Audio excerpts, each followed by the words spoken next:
Hello, everybody. Um, we're here tonight, me and Jason. Jason's having a little bit of technical difficulties, and I'm not sure if they will fix. Hey, Maria. Hey, Adam. And we have a special guest tonight, Chris. And I'm going to make you bigger because you're going to be the one talking, introducing yourself, and telling everybody what you do. Sounds good. So, my name is Chris Harmon, founding organizer to the Western Association for the Science of the Paranormal, also known as WASP. We've been, as a group, we've been around for almost 5 years. October is when we hit our 5 year anniversary. I've been studying the paranormal since 2009. So, in fact, November of 2009. So, about 13 years now that I've been studying the paranormal. In addition, I am married to a wonderful woman of 18 years, my wife, Jackie. I also have four wonderful kids ranging from 17 all the way to 6. And hobbies include retro video game collector, love listening like classic rock and roll and other great music. And then in addition, I've spent 15, 16 years in the indies of professional wrestling as a referee, ring announcer, timekeeper, and video editor. That's exciting. That sounds exciting. The wrestling timekeeper or the announcer part, that sounds exciting. A lot of fun, a lot of learning experiences, that's for sure. Yeah. Can you hear me? Yes, I can hear you. There you go. Okay. Yay. Sounds good. Sounds good. Awesome. Good. So, Chris has also been a part of some studies and research stuff that involves paranormal and did you say sleep? Is it sleep study? Is it called a sleep study? I guess you could kind of say it's kind of a sleep study. What it's more about is I've been kind of keeping an eye on how children react with the paranormal as well, because we all, when we start growing up, we experience weird things that we can't explain. And the first thing we do is go tell our parents about it. And they're like, it's just your imagination. It's something that you don't believe. You just ignore it and move on. Because when you're a younger child under the age of 8, you're still closer to the veil. So you're still young, you're still naive, you're still learning about life.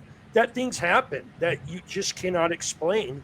And the reason why I started looking into this and started looking into this theory/study a little more is growing up as a kid, one of my favorite cartoons was The Real Ghostbusters.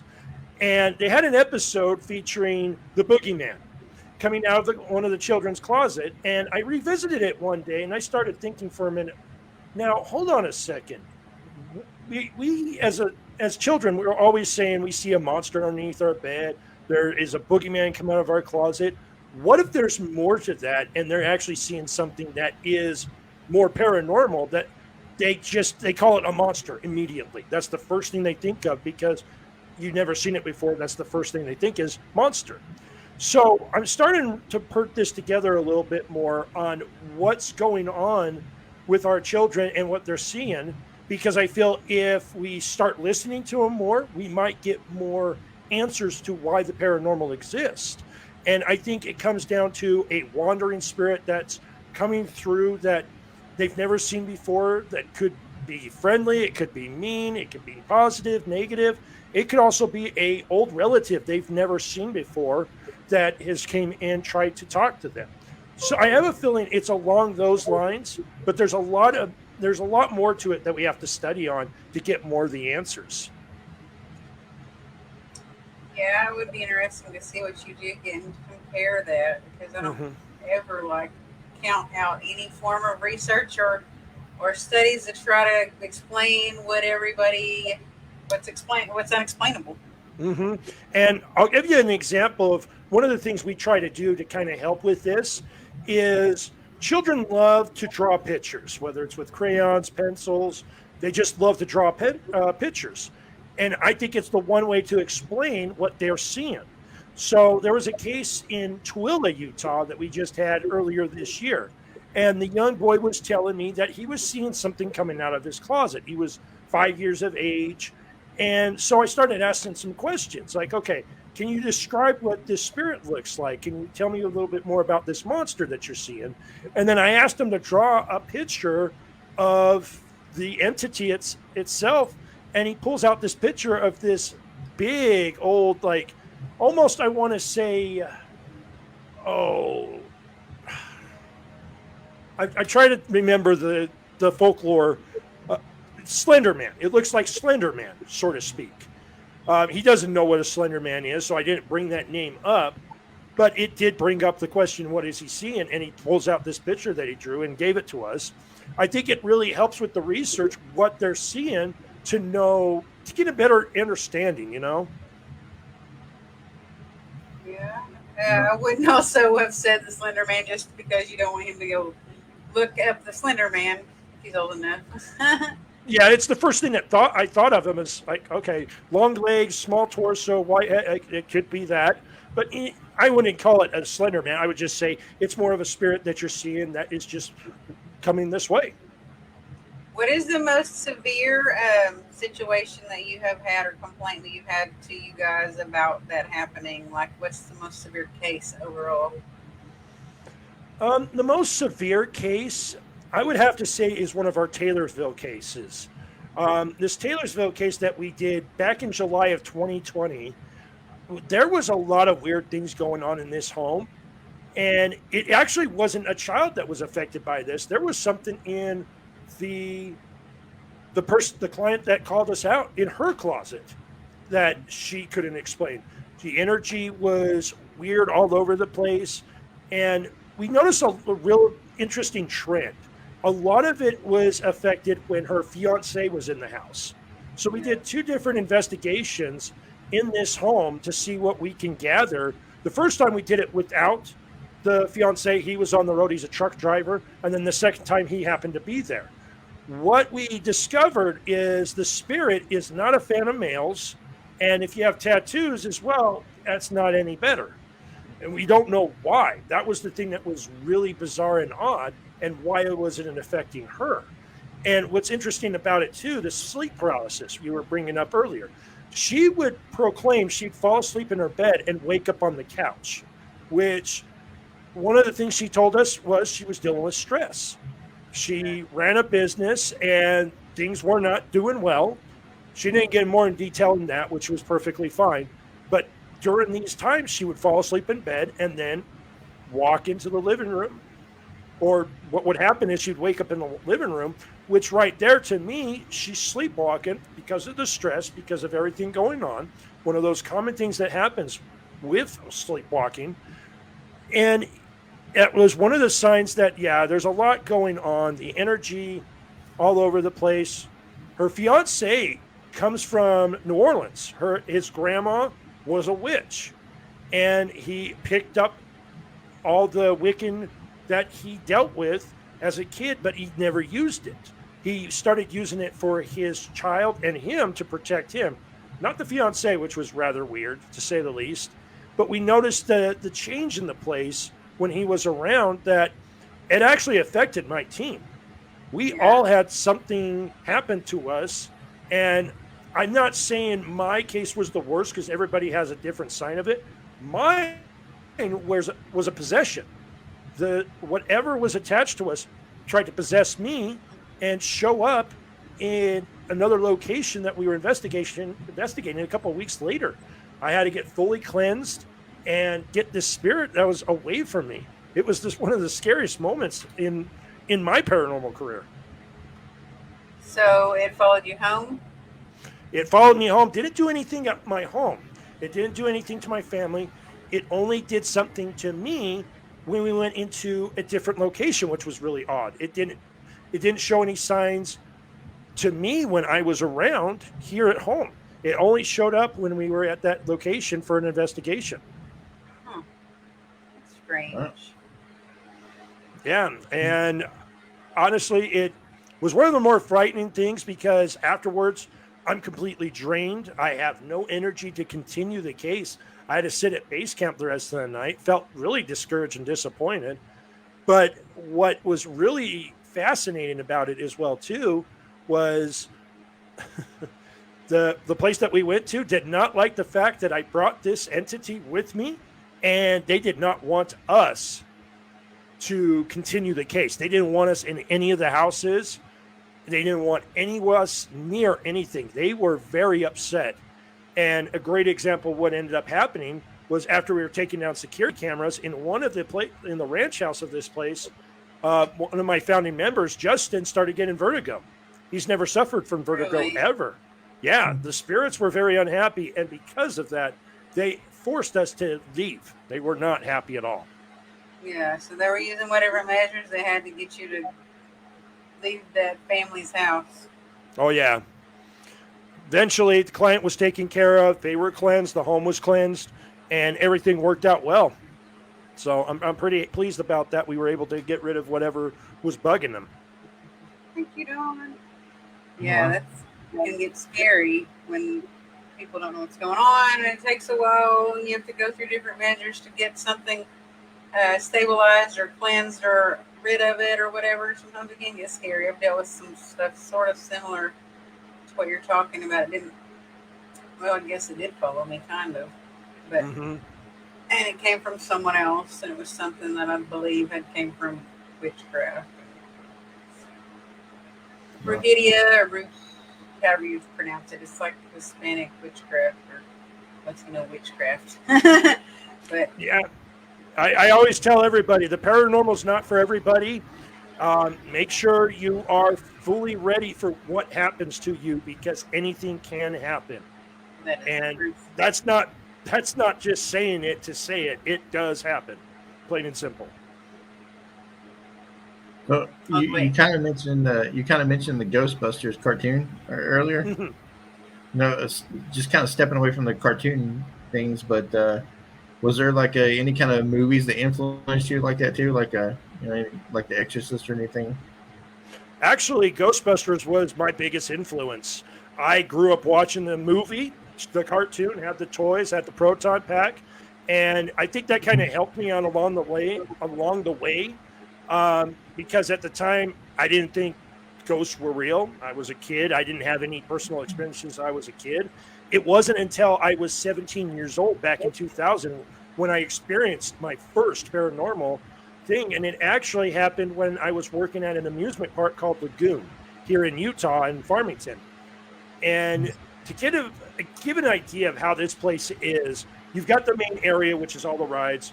You've got the swimming area, and then they've got this place called Pioneer Village.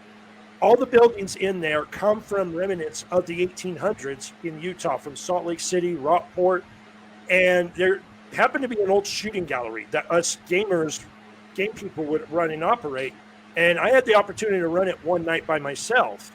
About 20 minutes before this game was to be shut down for the night, for anybody who's ever heard of the Bonanza game where you shoot at the items with the light gun, that's exactly what it was.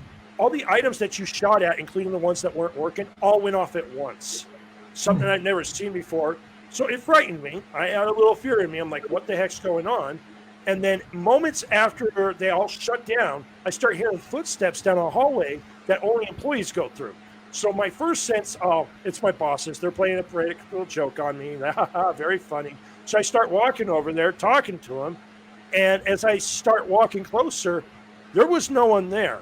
I opened the door. No one's around. There's no way for anybody to hide. No one was there. So I was freaked more than ever before.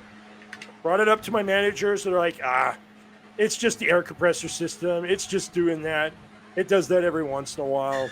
And at that moment, I'm starting to think a little bit. I'm like, okay, how did this happen? Why did it happen? Where did it come from? How do I know this is not paranormal? And it kind of started bringing a lot of questions about why the paranormal exists. And I think the other thing that really influenced me is the old MTV show Fear that they had back in the 2000s. For those who remember it, what they did, set 6 college kids to a haunted location and had them do these wacky tasks to try to get spirits to show up on TV. And that was the other thing that's like, okay, could I do this? Could I go out there and study this, be in these haunted places, and see what happens? And it took a while, but I finally got started into studying it because of all this. I kind of feel like I vaguely remember that show.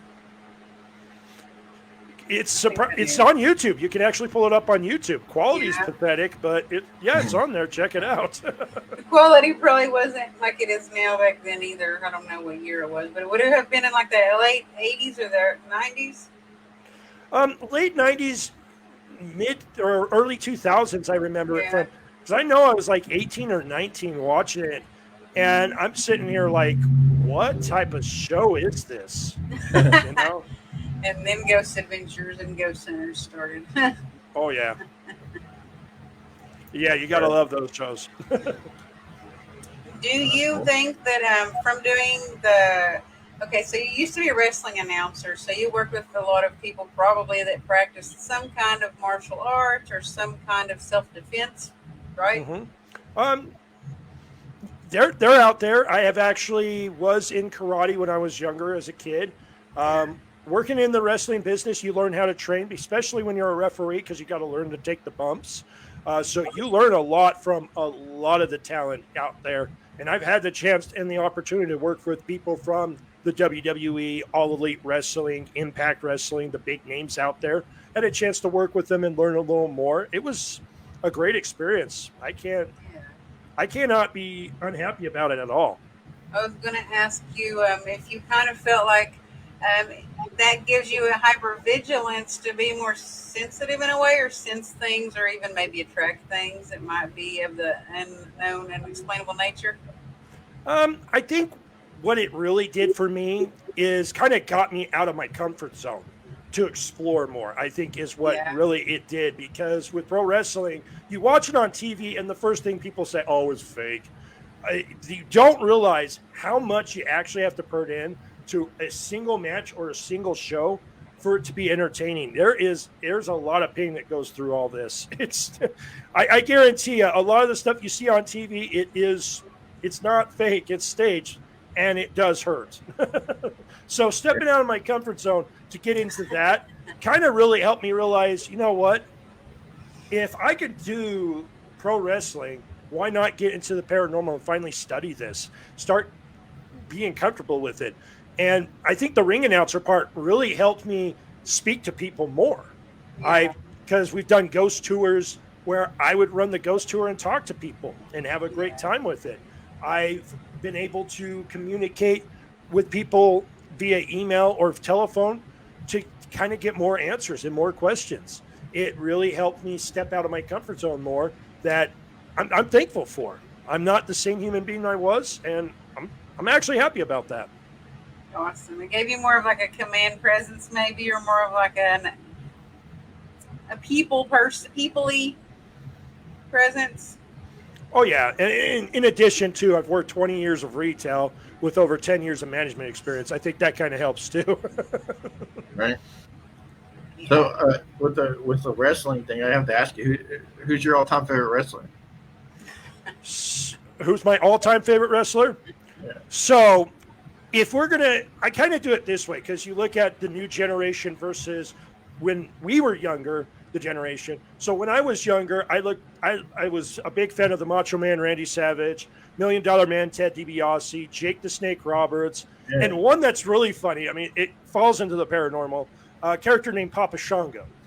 Very short-lived character, but I like the presence. I like the supernatural behind it. Undertaker you could throw in there as well too.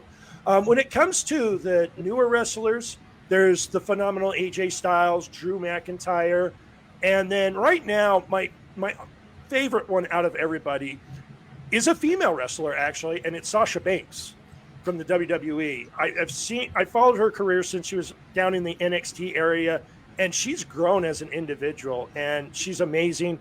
And for those of you not familiar with her character, you can throw in Kasha Reeves from the Mandalorian. She was in Mandalorian season 2 as the Mandalorians that took their helmets off. She was actually cast as one of them for a few episodes. Okay. We have a I have wrestling to- fan in the house. Yeah, I knew Adam was watching, but Jeremy So, is too. If he watches, Jeremy's a fan. Well, the cool part is I've actually got to work with a few people from AEW, which is really nice, because in October, there was a company I was working with called Devotion Championship Wrestling as a referee, And Manny Smith, who runs Devotion Championship Wrestling, he's also known as Manny Fresh. He does the whole entire lemon gimmick. And his wife, Diana, who is Reka Tahaka, were both working in AEW under AEW Dark and Impact Wrestling. Right. And they got to know QT Marshall, who runs the Nightmare Factory out there and is also a part of All Elite Wrestling. He came out and did a tryout with everybody, and I had the opportunity to referee the match he was a part of at that show and had a great time. So there's a lot of big names I got to work with, including, and I know Adam's going to recognize the Good Brothers, Doc Gallows and Carl Anderson. They were here in December. I got a chance to work with them, and also got to meet Executive Vice President Scott Demora of Impact Wrestling. Right. That's awesome. So my all-time favorite wrestler growing up. Oh no, we lost him. Oh no. Frozen. You're frozen. He's like my all-time favorite wrestler. And halt. Cut. Oh. I think you might have to go out and come back in, Jason, if you can hear me. Oh, I hate when God, that he happens. beamed me up. Yeah, they're actually, Adam, they are an awesome tag team. Very respectful. Doc even thought, actually, I was a really good referee and was going to start recommending my name out to other territories, which was really cool. The truth is, when it comes to pro wrestling, I used to love it as a kid, but the paranormal is something I've really focused on more because this is where I really want to put my focus on it. So, Sting is actually one of my favorite wrestlers too. I love his stuff and love him to death. I know that one. Sting was awesome. He's actually the very first wrestling show I ever got to see live was with Sting. So Carl's a big wrestling fan, but he's also the ranch manager for Fieldingar Ranch out here in Utah, which is a place that we've been studying for the last 3 years. You're from Utah? Mm-hmm. Born and raised and still here. Yeah. Believe it or not, the paranormal in Utah does exist, no matter how much anybody tries to tell you it doesn't. But I'm actually good friends with a Martin Casals, who is a former WWE Tough Enough competitor back in 2011, was also part of Lucha Underground on the El Rey Network, their former champion, and he's been a part of AEW Dark and Elevation, which was really cool. I brought him out in January to see if we can pick up some stuff for him. I was actually talking to somebody earlier that was going to Utah, and I told them I didn't know of anything exciting in Utah except there's an asylum there that's very haunted, and it's like open for paranormal investigations. And that was the only thing I said that I'd go to Utah for. Utah does have, it has a unique feel to it. As someone who's born and raised, have lived here all my life, the one thing I love about Utah is the mountains. That's off to the east side of me. And it's beautiful, especially around wintertime with the snow on there. That's about the only thing that snow is good for in Utah is on the mountains. Not much of a skier, even though I live here in Utah, but that's one of the biggest things. If you are ever wanting to come out to Utah, Antelope Island, out in the middle of the Great Salt Lake, or what's left of it right now, is Antelope a great place. Island? Yes, a great place to check out. It's got a lot of great wildlife, including bison, coyotes, deer, and Fieldingar Ranch is a real good place to check out during the day. But if we ever go out there again, which we're planning to July 9th, you got to come check this place out at night. The place is different every single time. It feels like it changes every so often. Yeah. So, Adam, check out Utah whenever you get a chance. And check out Lagoon also for a great amusement park ride. It's a great job for them. And then Asylum. What's it Asylum called? 49. Yes. I was like, numbers with 4 in it. What is it? In fact, Asylum 49. the case in Tooele that I talked about earlier is a mile away from Asylum 49. Yeah. Mm-hmm. So we drove past it. I haven't checked it out myself because with our group, we're not a funded group. We have to fund ourselves, and they're not cheap. They want around $100 or more to go check, to just investigate it. So it's not cheap at all, but I've heard nothing but stories about that place, and there's a lot of activity that goes on in there. Yeah, there's a friend of ours, the one that was saying that they were going to Utah. They're going to go to that Asylum 49, and I was like, oh, that's probably the only reason I'd go there. You say the word asylum, and I'll be there. But other than Fair that, I didn't enough. really know anything about Utah. I don't guess. I think it's probably one of. I don't know if I've been there. I've been to almost every state, but It's I don't think I've been to Utah. it's a misconception. Utah is not a bad state. All I recommend is don't move Yeah. here right now. It's Yeah. overcrowded. It's overcrowded Is right it? now. It's getting ridiculous on price and stuff. I'm not happy about that. A lot of road construction going on, but it is a really nice place to visit and get to see the wildlife and experience Utah. Check it out at least once. I If I do encourage it. go there, I'll try to look up Antelope Island. And Jason, now that you're back, who's your favorite wrestler? Because you froze right before you gave the reveal. Can you hear me? Sorta. Mhm. You're kind of muffled, like a Bigfoot sounding.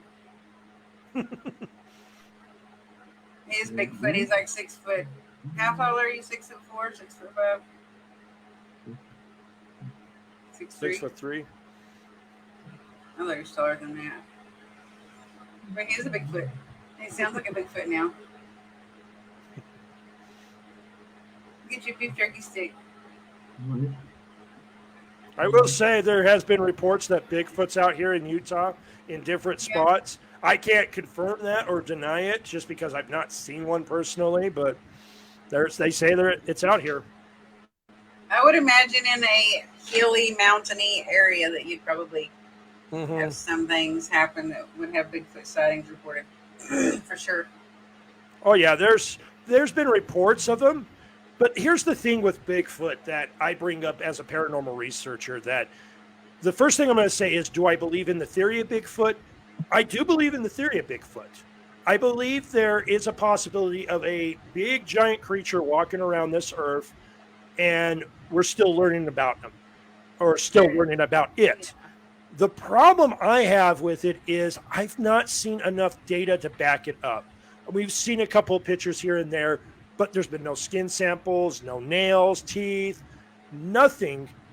And it's just, it gets to that point where I believe in the theory of Bigfoot, but until I see more data to prove that it exists, I can't say they're out there until then. Yeah, because we're having more Hey, and more James. evidence of ghosts and spirits and stuff and that kind of Mhm. activity, but not as much surfacing about Bigfoot.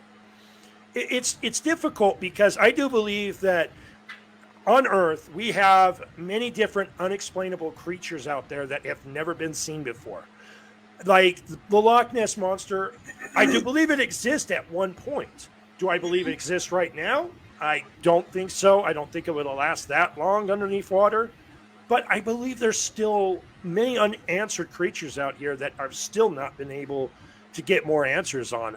I would Yeah. love to see some more data on those.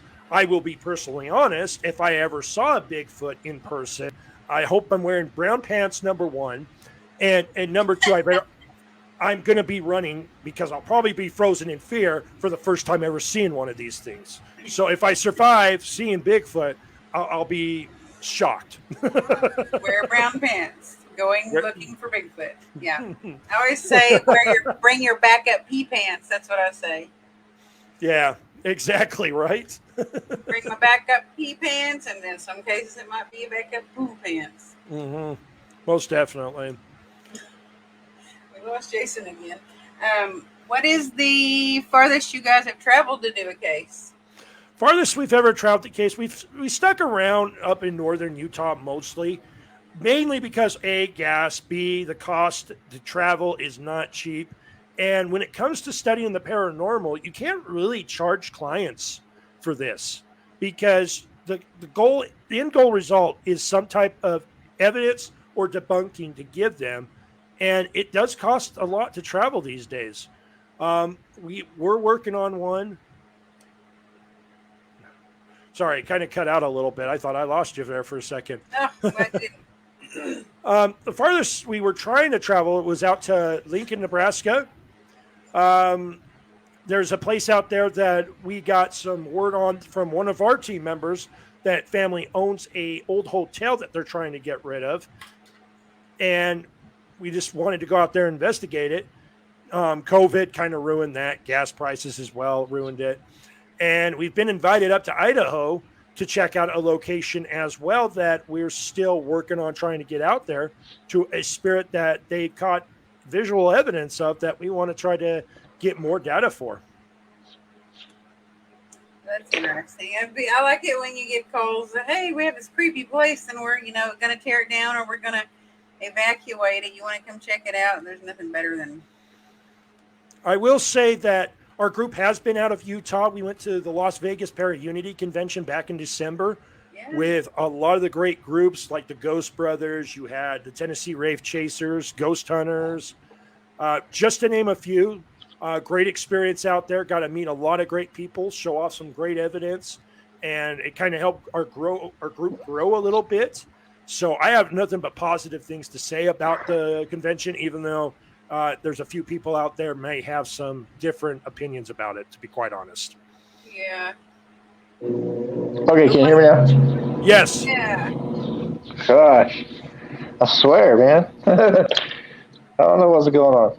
You're having some technical difficulties today, but it is a full moon, so it's probably just blaming on the full moon. That's what I said. Well, I switched to my laptop, and then my laptop just kicked me off. So I was like, I didn't know what was going on with that. And then I don't know. I got a set of headphones, so I was like, I'm gonna try that. So you sound much better, actually. It sounds much clearer. So awesome. Good deal. Yeah. I don't know what I missed, but I know what I was gonna say. That my back to the wrestling thing. My all-time favorite wrestler is Sting. So I've grown up watching him. So Sting's awesome. I got to see him live against Steven Regal in WCW back here around '94 when they came out live. Main event was Hogan versus Flair. Normal match, nothing surprising. But it was also the first show that had Triple H there. He was actually there as Paul Jean Levesque in the opening match, and that was fun to watch. Yeah, I've got to meet him. I got to meet Sting a couple times, and he's just always been my favorite. But you mentioned like the old school guys too, like Jake the Snake, and like Hacksaw Jim Duggan and all those guys. I've got to meet them, and I've grown up loving wrestling, especially WCW, and then of course WWE now. But I think everything's leaning towards the AEW, like Adam was saying earlier. So. You gotta love the wrestling business. It all depends on how the company is doing. Financially, WWE's doing just fine. They have nothing to worry about. I know AEW is still growing as a company, and it would be nice to work with one of those companies. But I learned last year, unfortunately, that they are focused more on diversity and not looking for white male referees anymore. So, when I got told that, so they want women. They want women, they want African American, Latinos, which is not a problem. I am perfectly fine with that. I mean, diversify, give more people an opportunity. So I'm okay with that. It just told me that door in my life was closing. The whole entire thing with WASP opened up wide, and I'm sticking with it. It's working out very well. Yeah.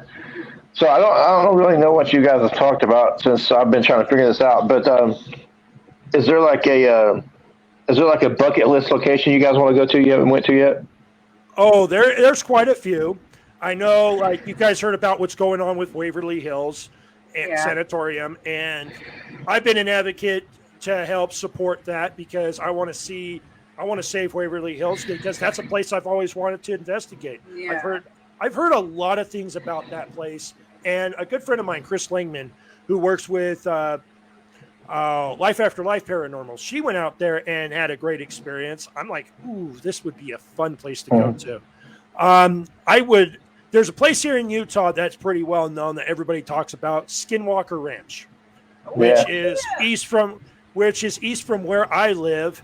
And I've actually gotten in contact with Brandon Fugel, the owner of Skinwalker Ranch.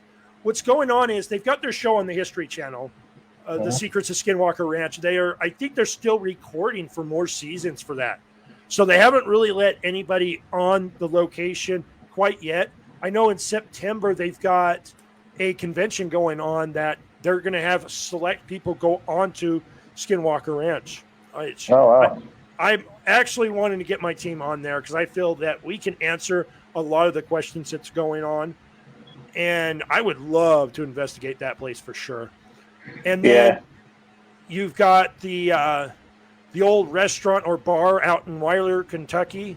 I keep on forgetting the name, but they were featured on Ghost Adventures. I remember that much. And I know Tennessee Wraith Chasers have been out there on multiple occasions.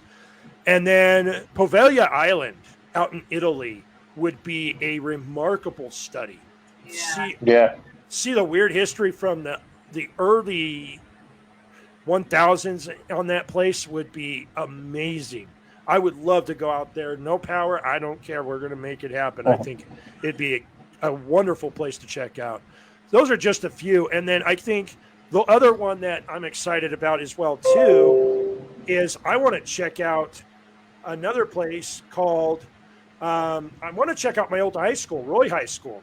There had been stories and reports about this place, including a woman in a purple hat, a kid that got killed at the train tracks. This is nearly a half a mile away from the school that roams the building. I would love to check out that place and try to gather some evidence. And yeah, that's kind of difficult. Right.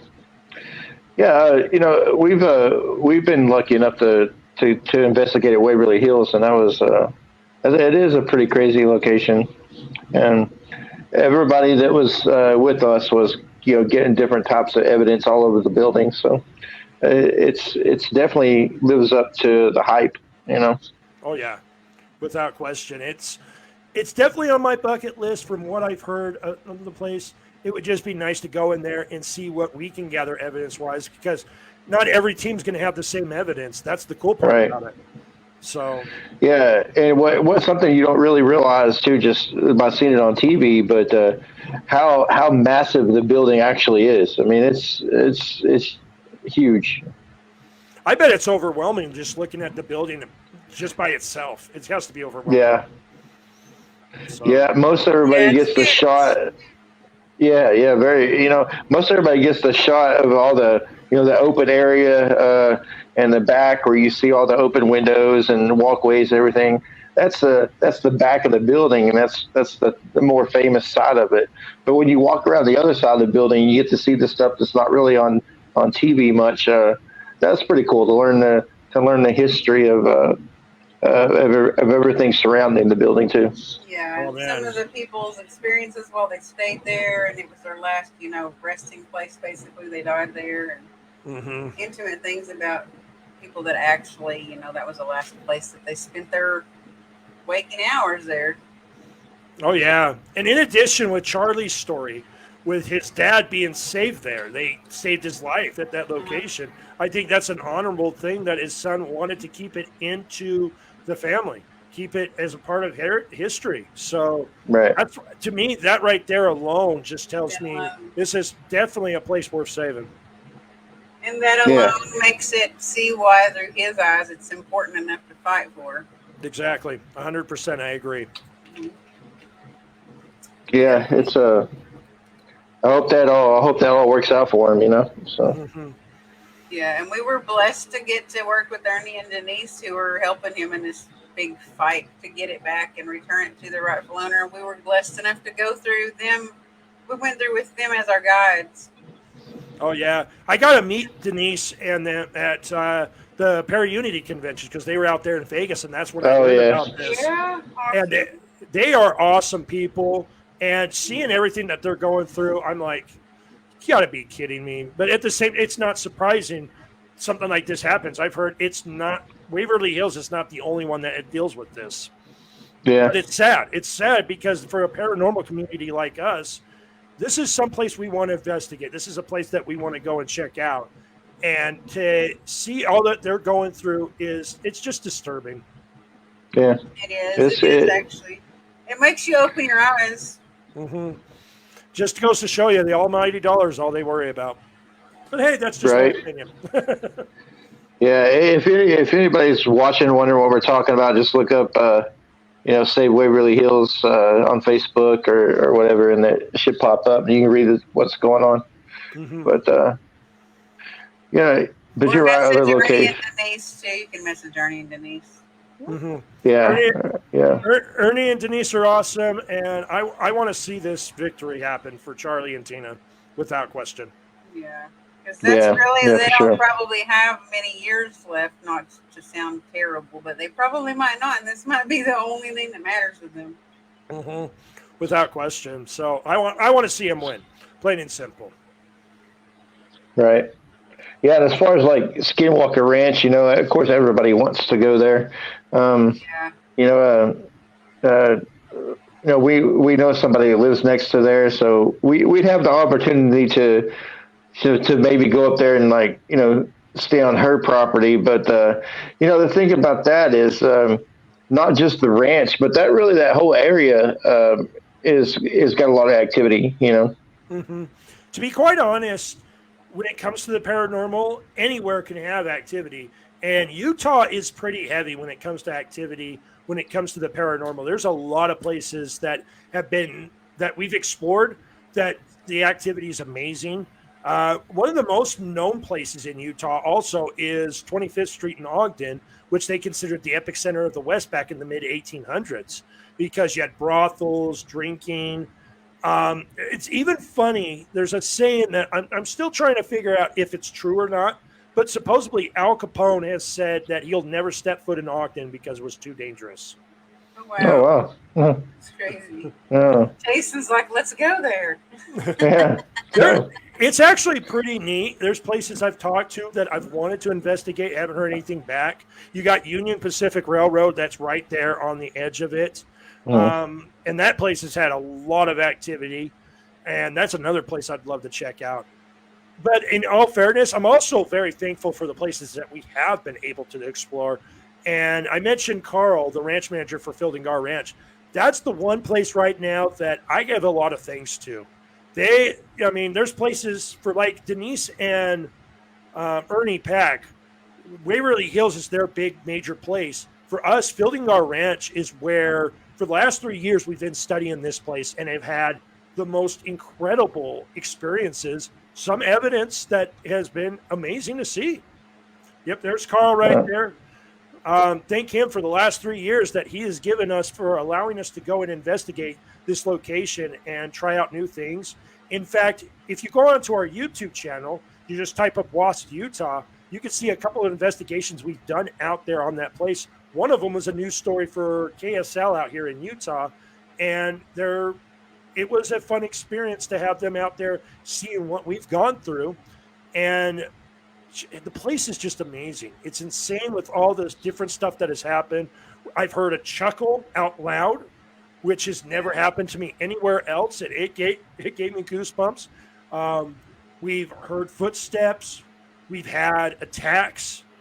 And this place is not known for having any negative entities, but there's a place where there's a wooded area right next to the ranch house that has something dark in there that is not happy with a lot of people. And that's where a lot of the attacks have happened.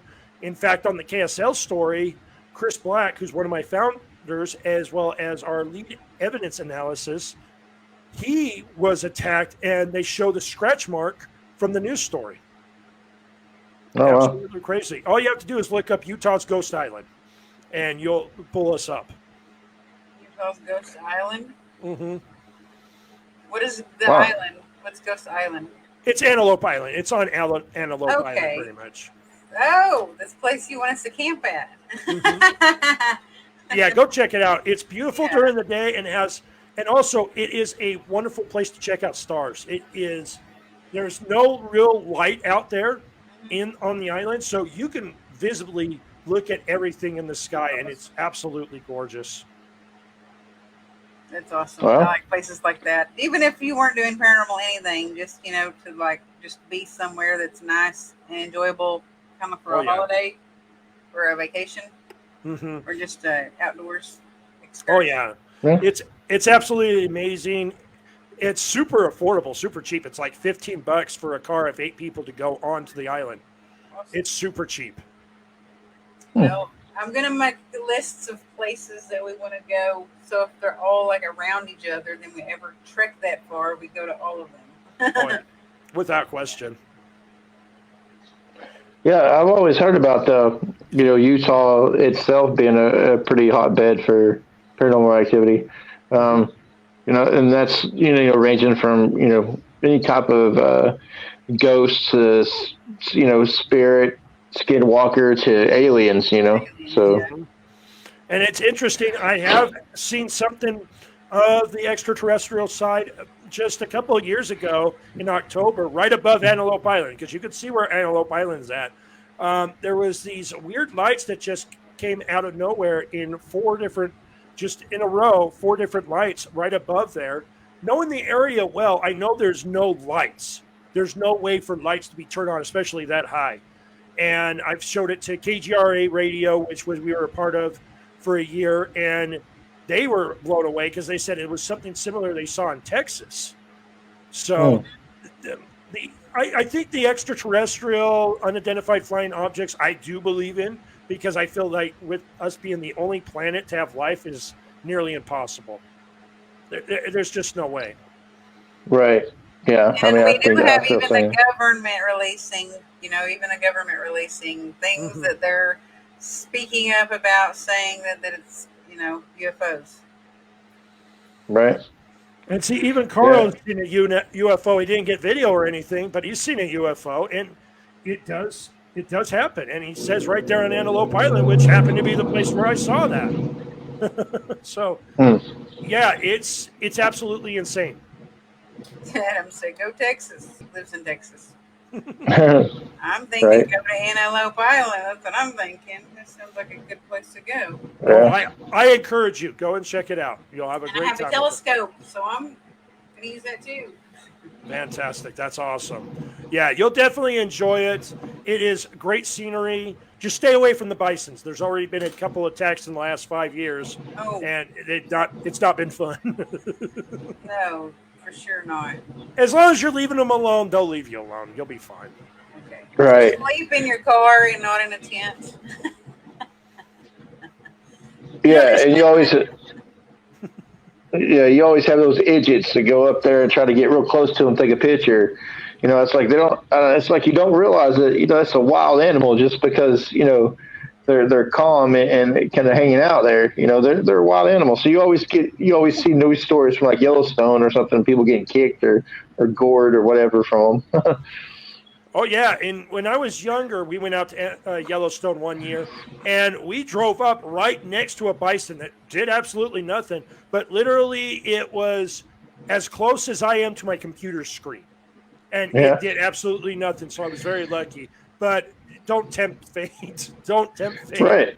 Don't wave your red picnic blanket next to you. No. That's what I'm envisioning people doing when Jason's telling that story. I'm envisioning some dummy recording and some dummy waving the red picnic blanket or something. Yeah.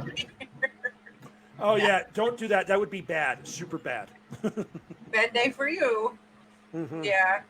So, you said it doesn't cost very much to go there. How far is Antelope Island? Is it from the mainland? How do you get to the island? Easiest way to go is if you are in Salt Lake, head north and find the Syracuse exit, which is about 20 minutes from Salt Lake North. And then you start heading west on Antelope Drive the entire way, and it'll take you right to the gate of Antelope Island. Because I'm actually pretty interested in going there. If we ever go to Utah, I'm interested in going there for sure. And if you guys do end up having to come out and are interested in investigating that location, I'll talk to Carl and see if we can set up a time for you guys to come out and investigate with us. That would be super fun. Yeah. Oh, yeah. That'd be cool.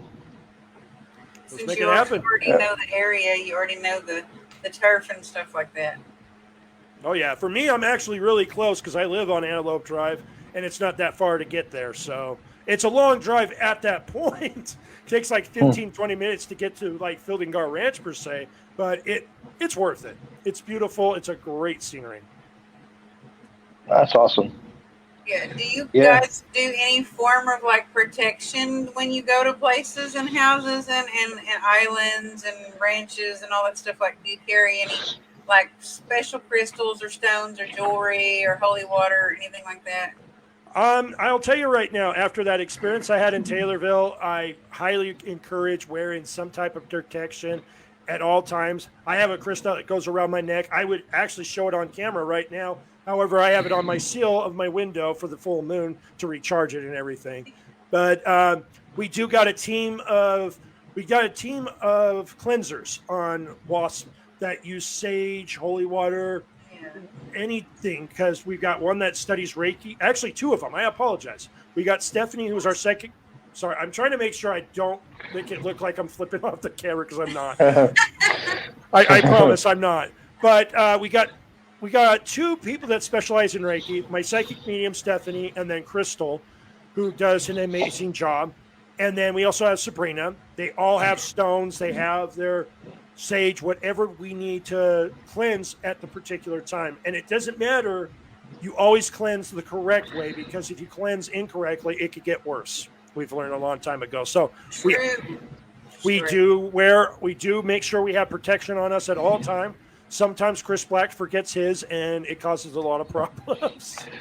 Right. But I call him a conduit when it comes to the paranormal, because I'll give you a great example. One of the things in Ogden that we have is there is the Ogden Cemetery, and it's famous for the folklore story of Flo, where if you go drive by her gravestone, honk 3 times, she'll appear, type thing. He lives 2 houses away from this cemetery and has activity every single night. He sees shadow people, things move, he gets attacked.